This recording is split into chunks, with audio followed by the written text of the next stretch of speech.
থেকে আমদানিতে যুক্তরাষ্ট্রের নতুন শুল্ক, এটা কি বাংলাদেশের জন্য নতুন সুযোগ এনে দিচ্ছে? চলুন জেনে নেই বিশ্লেষণ। সম্প্রতি যুক্তরাষ্ট্র ভারতের তৈরি পোশাক ও টেক্সটাইল পণ্যের উপর 50% পর্যন্ত শুল্ক আরোপ করেছে। এই পদক্ষেপটি বৈশ্বিক বাণিজ্য পরিস্থিতিতে একটি বড় পরিবর্তনের ইঙ্গিত দিচ্ছে।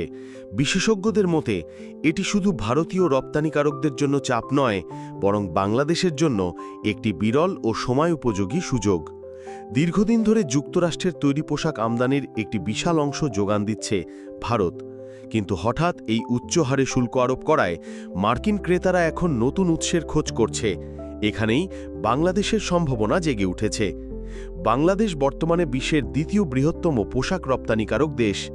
2019 সালে যেখানে আমাদের তৈরি পোশাক রপ্তানির পরিমাণ ছিল প্রায় 34 বিলিয়ন মার্কিন ডলার, 2024 সালের শেষে তা পৌঁছেছে প্রায় 47 বিলিয়ন ডলারে। এই বৃদ্ধি প্রমাণ করে বাংলাদেশ এরই মধ্যে একটি শক্তিশালী বাণিজ্যিক অবস্থানে রয়েছে। পোশাক খাতে বাংলাদেশের কিছু অনন্য সুবিধা রয়েছে: বিশ্বমানের দক্ষ শ্রমিক, প্রতিযোগিতামূলক দাম, গ্লোবালি স্বীকৃত পরিবেশ বান্ধব কারখানা এবং উন্নত লজিস্টিক সুবিধা।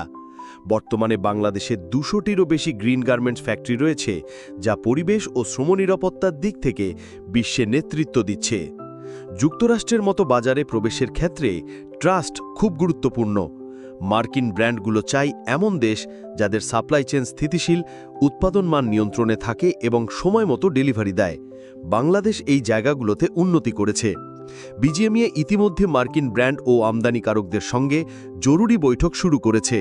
তাদের লক্ষ্য এই বাজার শূন্যতা পূরণে দ্রুত প্রস্তুতি নেওয়া। বিশ্বখ্যাত ব্র্যান্ডগুলো যেমন গ্যাপ, H&M, টমি হিলফিগার ইতিমধ্যেই বাংলাদেশ থেকে আরও বেশি অর্ডার দেওয়ার ইচ্ছা প্রকাশ করেছে। তবে এই সুযোগের সঙ্গে সঙ্গে কিছু চ্যালেঞ্জও আছে। প্রথমত, চট্টগ্রাম বন্দরের কনজেশন সমস্যার সমাধান জরুরি। দ্বিতীয়ত, ট্রান্সপোর্ট ও শিপমেন্ট সময় কমাতে হবে। তৃতীয়ত, দক্ষতা ও টেকনিক্যাল ট্রেনিং বাড়াতে হবে শ্রমিকদের মধ্যে।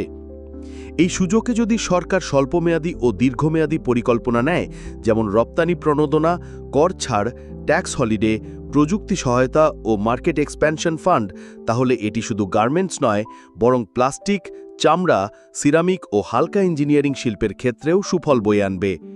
অনেকেই বলছেন এটা একটি গোল্ডেন উইন্ডো, যা দীর্ঘ সময় থাকবে না।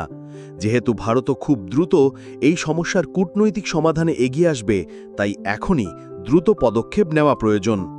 বাংলাদেশ যদি সময় নষ্ট না করে উৎপাদন ক্ষমতা বাড়ায়, ক্রয়াদেশ পূরণে সঠিকভাবে এগোয়, তাহলে বৈদেশিক আয়ের নতুন এক সম্ভাবনার দরজা খুলবে। এটি শুধু অর্থনীতিকে মজবুত করবে না, বরং লক্ষ লক্ষ কর্মসংস্থানও সৃষ্টি করবে। সবশেষে বলা যায়, বিশ্ব বাণিজ্যের পালাবদলের এই মুহূর্তে বাংলাদেশের তৈরি পোশাক খাতের জন্য এটি হতে পারে একটি নতুন দিগন্তের সূচনা। এখন প্রশ্ন হলো, আমরা কি প্রস্তুত এই সুযোগকে আপনার কি মনে হয় বাংলাদেশ এই সুযোগ কাজে লাগাতে পারবে?